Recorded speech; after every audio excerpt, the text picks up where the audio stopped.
Welcome to this ArmA 3 tutorial. Today we're going to be going over taking off, approaching, and landing in a smooth, safe fashion that does not damage yourself or the aircraft. I basically wanted to make this because in my experience I've met quite a few pilots who may not know little tips and tricks and little things about the aircraft that can help them to be a little bit more in control and a little bit smoother about their operation of the aircraft, and also preventing the aircraft and themselves from becoming damaged or injured upon landing. So we are currently at the Altus International Airport. We're going to be doing a quick flight out on runway 22 right, circling around and coming back in on the same runway, or potentially the other one if I want to demonstrate the instrument landing system. So we're going to be flying the Black Wasp Stealth. Most of these tips and tricks will basically cover every aircraft in the game. However, different aircraft have different stall limits, different control, different maneuvering, different angles of attack when landing, things like that.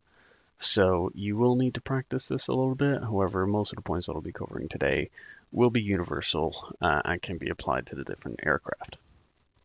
So we're going to go ahead and get started here. I'm going to start up the engines. You can choose to use collision lights and landing lights if you so desire. I would advise using collision lights if you're on a public server where many aircraft are flying around, especially at night. That way you can avoid other people and collisions.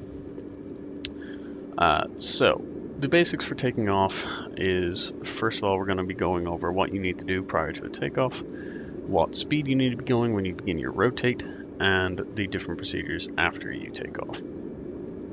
So first and foremost, when you're taking off, you want to make sure that you're nice and lined up on the center line. Quite a few people I've noticed will turn onto the runway at either too high of a speed or begin their roll and realize that they're diagonal to the runway and end up rolling off into the dirt. So in order to do that, we're just going to take it nice and slow, taxiing onto the runway itself, making sure that we are nice and relatively lined up with the center line. Second thing that you need to do is add flaps. Now you can take off without flaps, however it will greatly increase the amount of roll that you'll have. You'll end up going a much greater distance down the runway, which could be problematic for smaller airfields. I would also recommend against adding full flaps, as full flaps adds more drag, meaning you'll have a longer roll prior to your rotate. So try to only use one notch of flaps for takeoff. Now, some aircraft are slightly different in terms of what speed you'll do your rotate at and kind of how you'll perform the rotate.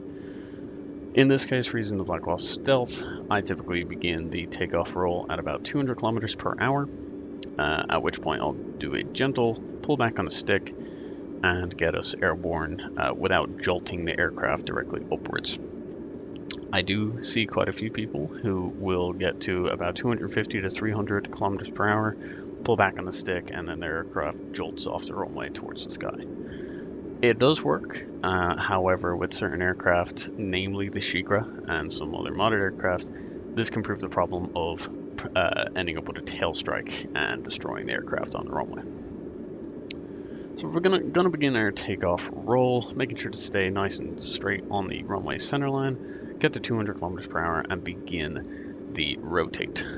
Note that when I perform the rotate, it is a smooth pull back on the stick, incrementally more and more until the aircraft does roll upwards, and then I will straighten out and let the aircraft glide off the runway.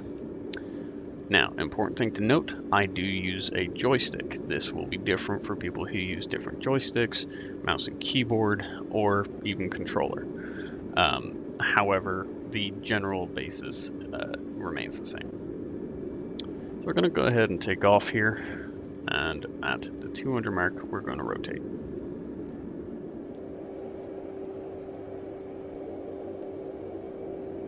Now we're going to gently roll back on the stick, let the nose rise, and then straighten out. Now again, depending on the aircraft, you will get smoother Takeoff rotations, I personally prefer the Griffin. I find it to be a very nice aircraft to control, very easily rotatable off the runway, and generally more maneuverable. So that is the basis of a takeoff. You want to make sure to remember to pull up your flaps and your gear, as the gear can get damaged if you leave them down, especially if you end up clipping the runway lights at the end with them. And flaps will generally slow you down and make you less maneuverable. Now, to return to the runway, we will begin our approach. There are different methods to an approach, different ways you can go about it, whether you're doing downwind, right traffic, left traffic, etc., or even a combat approach or a corkscrew approach, things like that. For the most part, I'll keep it simple and just get us lined up with the runway. Now, important things to note when approaching is you want to make sure to give yourself enough space and a general good amount of time to be able to not only line yourself up on the runway, but also to adjust, drop your gear, drop your flaps, and make the maneuvers that you need to land on the runway safely.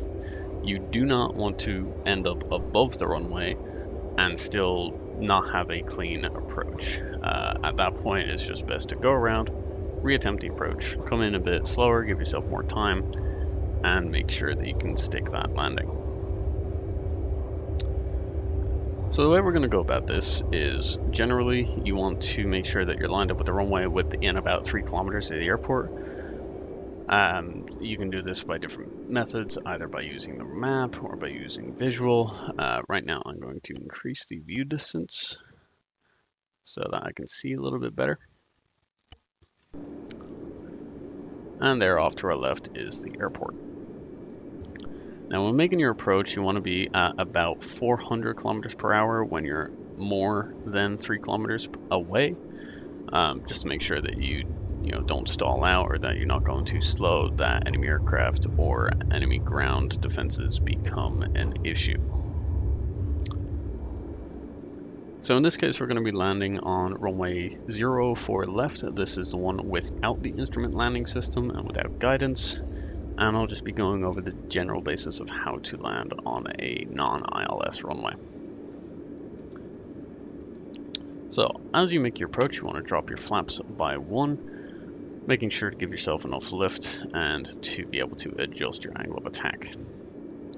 When we approach the runway, I'm going to be putting the flight vector indicator, which is the little circle with the 3 notches coming out of it. That is generally where your aircraft is going, giving the current control inputs. I want to put that roughly on the start of the runway. I do see quite a few people who will do it down here, and they end up clipping the ILS lights before they reach the runway.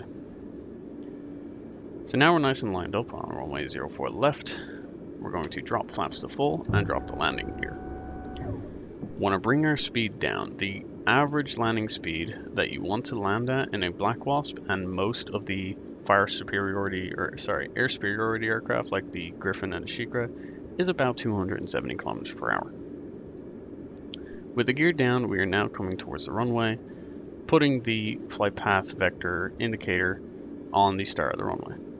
As we get close, once we're over the runway, we drop throttle to 0 and gently pull back on the stick, performing a flare maneuver and gently setting the aircraft down.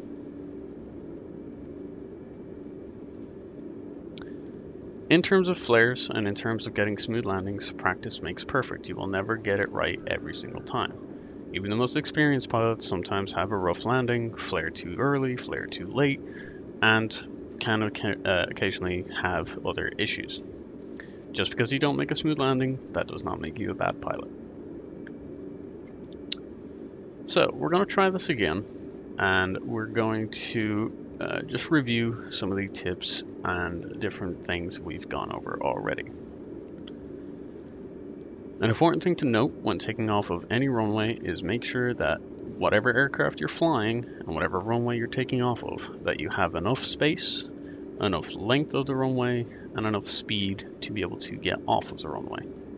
Depending on what aircraft you use, some runways may not be suitable, and depending on which runway you use, some aircraft may not be suitable. So in this case, we're going to be taking off from the Bravo taxiway, or the second taxiway of the airport, on runway 22 right. One thing I will mention here, as some people do get confused with it, is runway numbers and runway left and right. In this case, both runways are running parallel. I'll adjust the volume so you can hear me a little bit better there. In this case, the runways are running parallel. On the northeastern side of the airfield, you have the 22 runways. When you're approaching from this direction, this is runway 22 right, this is runway 22 left.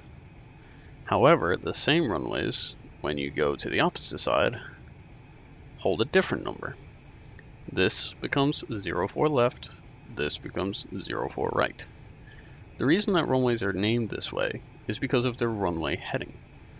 As we saw during the landing, this is 04, roughly on a heading of 04. True heading is 044, but the general heading is 04. Same on this side, this will be 22, roughly.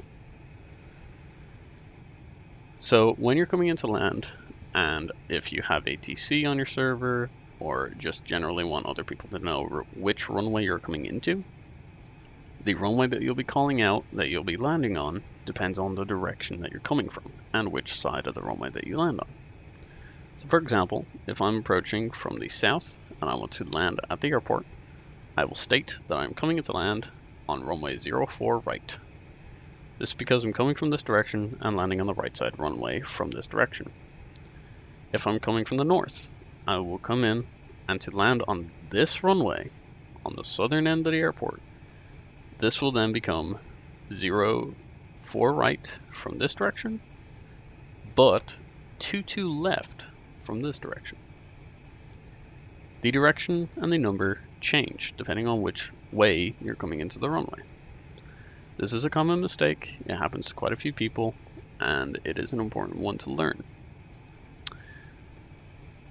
As well, when people are cleared for different runways, say for example with a server with ATC, one person may be cleared for runway 22 right for takeoff, and one person may be cleared for 04 right for takeoff. This does not mean that they are taking off and landing on the same runway. One runway is separate to the other.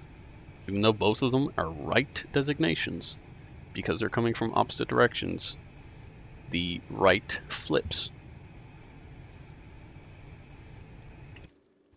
So now we're going to take off from runway 22 right and reattempt the approach. We're going to bring the audio back up so that you can hear the jet a bit better. As I'm currently running a sound mod, the aircraft engines get quite loud outside of the aircraft with this mod. So once again, we'll begin our takeoff, rotating at roughly 200 knots, beginning to rotate.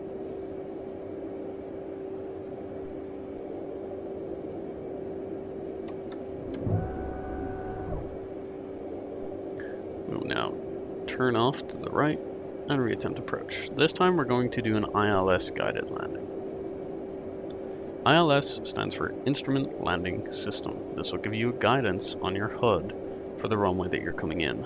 Not only will it outline where the runway is on most aircraft, allowing you to be able to land in harsh conditions such as fog, darkness, or other visibility limiting conditions, but it will also allow you to be able to line up at a greater distance.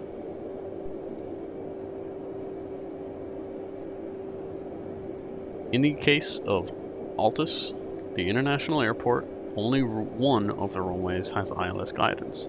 That is 22 left, aka 04 right, the larger runway on the southern end of the airport. We're now turning to our base leg, where we will begin our approach measures. I will begin dropping flaps, and once we are relatively close to the airport, I'll be dropping gear.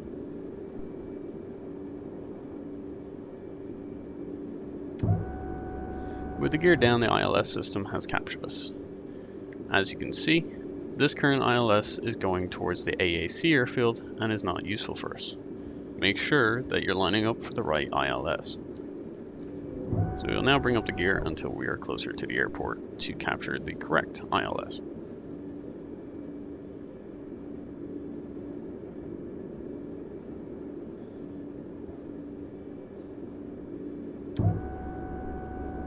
As you can see, when we are away from the airport and not lined up on a runway, we will get no ILS. However, now we have captured the ILS for the airport. As we can see, the runway is clearly marked. However, this can sway depending on your direction, as the heads-up display can tend to move around a little bit depending on your speed, direction, and forces involved. We now get this cross section in the front of the heads-up display. The one that is vertical states how lined up you are in regards to left or right on the runway. The one that is horizontal is telling you if you're too high or too low on the approach. Right now, we are roughly lined up and on the approach vector. Going to drop flaps to full, maintain a speed of roughly 270 to 280 kilometers per hour, and begin landing.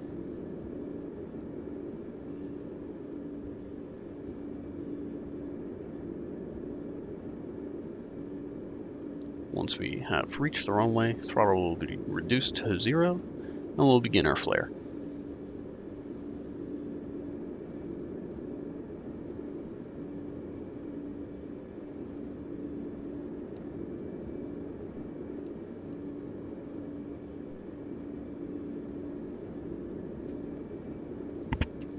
An important thing to note is once your wheels hit the ground, brakes will not automatically be applied. The throttle must be set to full 0 for the wheel brakes to activate. You will notice that some people forget this and end up rolling all the way to the end and smacking into the ILS lights. Remember to put your throttle at absolute 0 when you wish to slow down.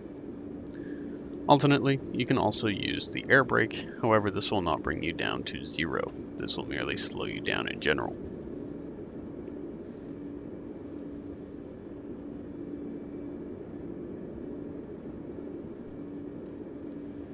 And with that, that is the basics of taking off, approaching, and landing in ArmA 3. These cases do use specifically the Black Wasp Stealth. However, most of these lessons can be translated to other aircraft.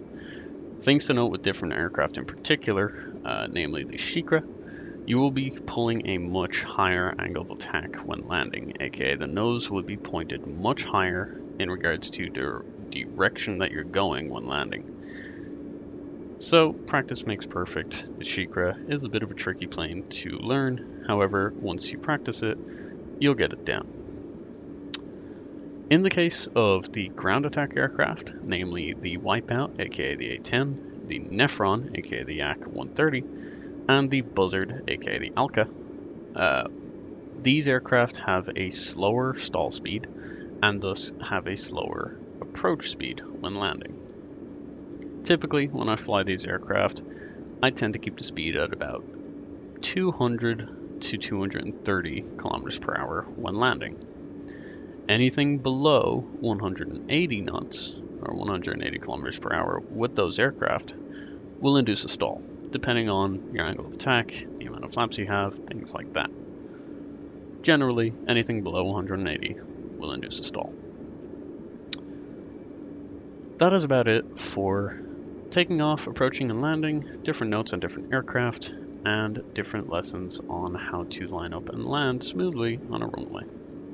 Hope you enjoyed, hope it was useful, and we should be back with a couple more of these tutorials in the future. Thanks for watching.